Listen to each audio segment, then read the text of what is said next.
Hey guys, it's me Maru, and here I am with my first YouTube video. It's been a long time coming. I've been said I was gonna start this for like a year and a half now, but here I am. Also, before I start, I'm sorry if I do keep looking at myself here and there. I'm recording on my iPhone camera, so my face is literally right there, and I'm like used to looking at my face when I'm like selfie mode. I'll try to look at the camera for the most part, but today we're gonna do a Q&A. I know it's basic, but I thought it would be a really good intro video, just like a get to know me type of video. So here we go. First question is, how does it feel now that so many people look up to you and love you around the world? This question is actually so sweet and cute, but I'm not gonna lie, it was surprising. Before the podcast started popping off, I never really viewed myself as like, or my personality as very likable. I know that's really fucking sad to say, but I just never did. I viewed myself as like very awkward, and I wanted to change that about myself. But the fact that the podcast literally shows you who I am, how I talk to them, the boys and Cynthia, is literally how I talk to them off camera. So the fact that so many people fuck with me off of just a podcast is really like, it's a really nice feeling. Would you date a fan? I'm not gonna lie, no. Just because I low-key had an experience where like I was talking to a boy who, I don't know if he was like a fan, let's say, but more so like he knew who I was. He was a subscriber and he came up to us for a picture. That's how we met. I don't know. Is that a fan? I don't fucking know. Well, I did talk to him, and at first it was cool and all, but after a while I just noticed he just gave me very much clout chaser vibes, just because like he would constantly ask to hang out with my friends, or let's invite your friends, and that just kind of like icked me out a little bit. He was trying to hang out with my friends too much, like a little too much, point where it was a little weird. So I was like, all right, like you're turning me off now. So I had to cut it off. When I feel like you're either using me to get close to my friends or just like me because I guess you know me or whatever, I don't like that feeling. It's just, you should like me for who I am as a person, not just because I'm some like influencer or whatever. Moving on to the next question. Biggest accomplishment last year and biggest goal this year? Last year for sure, definitely graduating from college. Every single day I wanted to drop out just because I had this social media stuff going on, and I was like, bro, like I'm probably not really gonna use my psychology degree. All the jobs that I could get with the psychology degree, it just wasn't interesting me. And I was like, I don't see a point in this. But then my mom really just pushed me to stay in school, and I wanted to make her happy, so I ended up staying. And honestly, it was the best decision of my life, because graduating and getting past that, so liberating, and like it feels like you accomplished so much, and you actually did, because like think about it, 4 years of college, that is difficult as fuck. All those exams, all those essays, like bro, you really did that. The fact that now I have a backup too is a really good thing, so don't regret any of it. So glad I listened to my mom. Out of all the guys in the group, who would you say you're the closest to? Okay, this is a hard question just because I feel like I'm close to all of them. We literally worked together, grew up with half of them. So yeah, I mean, definitely close to all of them. But if I had to pick like two, I would pick Nick and Devin. Nick, obviously, because I've known him since the 4th grade, and Devin, I don't know, recently we just gotten a lot closer.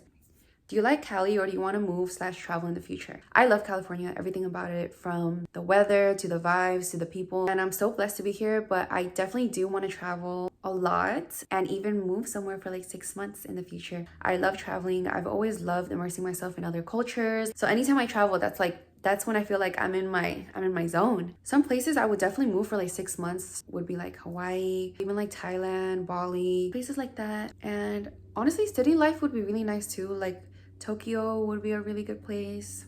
In what ways has becoming an influencer changed your life, both good and bad? Okay, I want to start off by saying definitely super blessed to be in my position to be able to even have like a social media influence. I will say like this wasn't ever something that I like dreamed about or anything like that. It was just kind of like placed on me because once I hopped on the podcast, like, you know, it started popping off, and before I knew it, like everybody started popping off. We became a group and it just became a thing. So a lot of this was just really unexpected, but definitely like it was a blessing. But I will say there are some cons to it. The ones that I could think of right now, just the fact that people have so much to say about you. For the most part, I don't blame them, just because like since you are putting more of yourself out there than other people, there's gonna be more people that are gonna say things about you. But I don't like the fact that I guess a lot of people can have a negative perception of you, even though that perception can be complete bullshit, right? And they can comment on you and say all these things that are not true. So basically just like hate comments is really annoying. That's something I've been dealing with. Right now I'm like a lot better than before. Whenever I see hate comments now, I'm just like, bro, like shut the fuck up, like you're stupid. What jobs did you have before becoming an influencer? So I had 2 jobs before becoming an influencer. My first one was working at a bakery. I used to work at Nothing Bun Cakes. If you haven't tried it, try it. That place is fucking fire. My second job was actually a really fun job. It was, I don't remember what we were called, but we worked for this yerba mate brand. Me and my friend, they had to just go to very crowded places like events, the beaches, stuff like that, and just pass out free samples of their products. Literally not just like small samples, but like the whole product for free. And it was really good and fun because it was just good vibes. People love free shit, so they were always happy and positive about it. I think about that job sometimes and I'm like, it was a really good experience. Tell us about your workout routine. Okay, I got this question a lot, so I decided to answer it. I'm not super duper into fitness, I will say, but I do go to the gym. I split my workouts, upper body days and lower body days. But upper body, don't pay too much attention to it. Don't really care. I just use 10-pound dumbbells at home and literally that's it. But for lower body, that's where I focus more. And I've seen the biggest difference in just doing 3 workouts per session. I used to do a lot more per session and I realized I was just tiring out my muscles and just wasn't making that much of a difference. So now what I do is split it Monday, Wednesday, Friday, or Saturday. So Mondays, I do more reps but lighter weight and just focus on form, and I do it at home because I have a barbell and I just use that to do hip thrusts and RDLs. Wednesday I go to the gym and I do hip thrusts, reverse deficit lunges, and the angled leg press. Friday or Saturday I do hip thrusts, of course, reverse deficit lunges, or that landmine barbell thingy-majiggy, and I use that to do RDLs to squats. Next, have you met any young fans, and if you have, were you surprised? Yes, bro. Like, not even too long ago, I think it was Six Flags. These 2 girls came up to us and they were like teeny tiny, like I'm thinking no older than like the 6th grade, and they asked us for pictures and I was just like, obviously we took pictures with them because we're not gonna say no, but in my head I was just like, bro, I feel like 6th graders should not be watching our content because some of the stuff we talk about is like low-key explicit. So if you're in the 6th grade, do not watch us. Even if you're in the 7th grade, I feel like you shouldn't be watching us. Any potentials that could be your man / dating stories? Nope. Right now, single as fuck, not talking to anybody. And I'm gonna keep it that way until somebody meets my standards. If you're not gonna meet all my standards, why would I be dating you? Why would I be talking to you? That mindset might just make me be single for the rest of my life, but I'm not gonna lower my standards for anybody. And if I stay single for the rest of my life, fuck it. Okay, so how do you find confidence within yourself? I've gotten this question a lot of times actually, which honestly made me feel really good about myself. I was honestly pleasantly surprised too, because when I view myself, I don't view myself as somebody that's like very confident. The fact that you guys asked me this, it should be like, damn, y'all really view me like that. I honestly fake it till I make it. Even if my hair doesn't turn out the way I want it to, or my makeup didn't turn out the way I wanted to, or my fit isn't giving, when I walk out that door, I'm like, no, I'm that bitch. Like, everything turned out the way I wanted to. And I just instilled that in my head. How did you first get into going to rave / first time rave advice? I went to my first rave right after high school. My old friend group, they invited me and I was like, fuck it, let's do it. Did not know what to really expect. But honestly, after that first time, bro, I was like, fuck, that was the best night of my life. Like, I'm gonna keep doing this. Even like with the podcast group, they recently started getting into raves. I think I kind of put them on actually, but we just never stopped going. And so, yeah, it just became a thing. Definitely now though, like I calmed down a little bit. I don't go as much and I realized like that shit is mad tiring. I think I'm getting old. For first time rave advice, I will say go with the group you really fuck with. Definitely do not go with people that make you feel like shitty or make you feel left out, because that's not going to be a vibe. Once you get there, definitely come up with a meetup spot.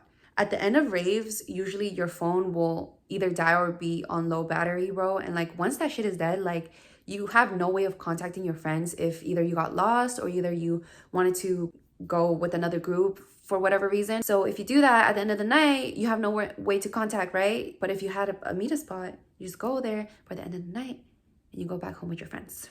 What do you think about when you're spacing out? Okay, I know I space out a lot, bro. And like, I never realized until there was a camera on me and I would watch tapes back and I'm like, damn, I really do be spacing out.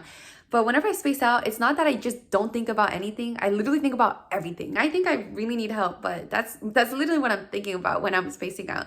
Just everything. Like everything I said, everything people, what we were just talking about, like, it's really bad. Is that ADHD? I don't fucking know. Well, I guess we'll figure out once I get a therapist. Where is your accent from?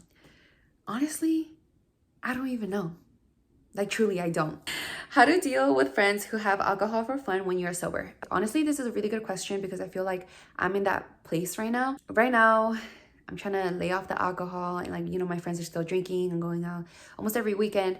And I've been feeling left out, but my advice to this is literally just say no. If they're going out to drink and you know drinks are going to be involved and you know you're going to be peer pressured into drinking, don't go. Stay home. Spend some time alone and just have fun by yourself. Like, I know you might have FOMO, but like that's better than like doing something you don't want to do, right? And I feel like your friends too should respect that and, you know, not make you feel bad about it. And if they do make you feel bad about it, I feel like you should find new friends. I know that's easier said than done, but like friends that are shitty like that and make you feel bad about something you don't want to do, especially drinking, because that shit is terrible for you, definitely drop them. What's something that you see/hear that gives you the best nostalgic feeling? Definitely any food from Argentina. I remember my mom, she had made us mondongo after a long time, literally years after we left Argentina, and I haven't tasted it since. And from the first look, it looked familiar, but I was like, oh, what the heck is this? I'm just try it. And when I tried it, I was like, holy shit, like all these memories flooded back. Memories of Argentina flooded back, and I was like, what the fuck is this? Like, yo, this shit is fire, first of all, but also like it reminded me of home.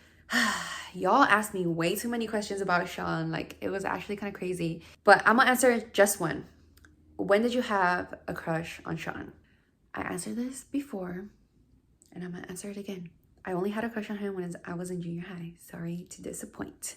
I'm gonna end it in that note. I hope I didn't overtalk too much, and I hope this was a really good, fun first get to know me video. If you want, comment down below any video ideas. Whew. First video, honestly, not as nerve-wracking as I thought it'd be. See you guys in my next video.